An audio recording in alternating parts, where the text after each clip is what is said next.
کار در شرکت اتمی، شرکت کریگی که به مثل شرکت فابرلیک طریقه بیزنسش پیرامیدوی است. یعنی یک نفر چند نفر دیگر را به کار جلب میکنه و اونها با چندین نفر دیگر را به کار جلب میکنن.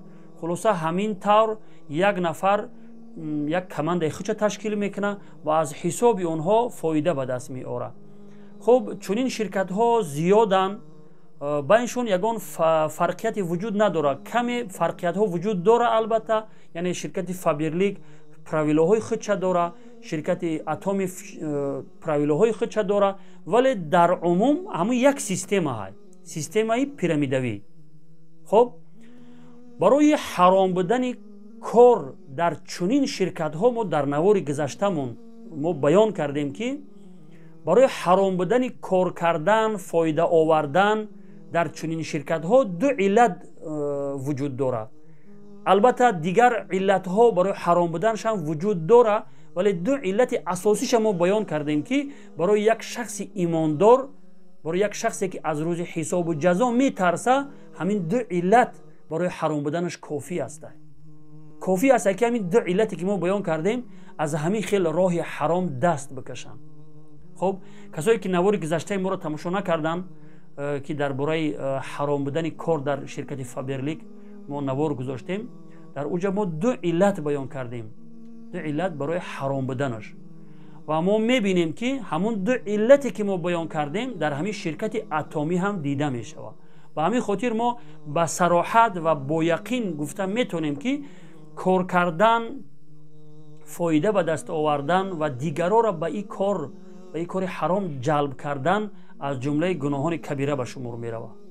خب کسایی که ایمان داره از الله بترسه و دیگران را خودتون اگر کرده لااقل دیگران را به این کار جلب نکنی، از الله بترسه. به همین خاطر برادرها و خواهرای عزیز، فریب اون نفرای را نخری که اونها از راه حرام اونها بای شدن، اونها صاحب خانه و صاحب ماشین و صاحب دو و دستکش شدن. فریب اونها را نخری شما. آل روز حساب و جزا آمدگی نیست، آل اونها از پل صراط گذشتگی نیستن. خب روز حساب و جزا در پیش است. شما فریب اونها را نخری. اونها را میبینه که قدر مال و ثروت دارن، اینقدر مثلا صاحب خانه شدن و صاحب قدر مال و ثروت شدن، اونها از راه حرام به دست آوردن و شما نمیدونه که برای او قبول مال حرام به دست آوردن در پیشگاه خداوند چگونه جواب میتین.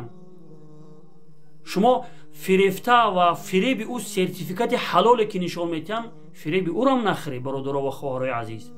در او سرتیفیکات فقط حلال بودنی، شاید همون پروداکتی که میفروشن همون پروداکت را حلال بودنش مثلا سرتیفیکات داشته باشه.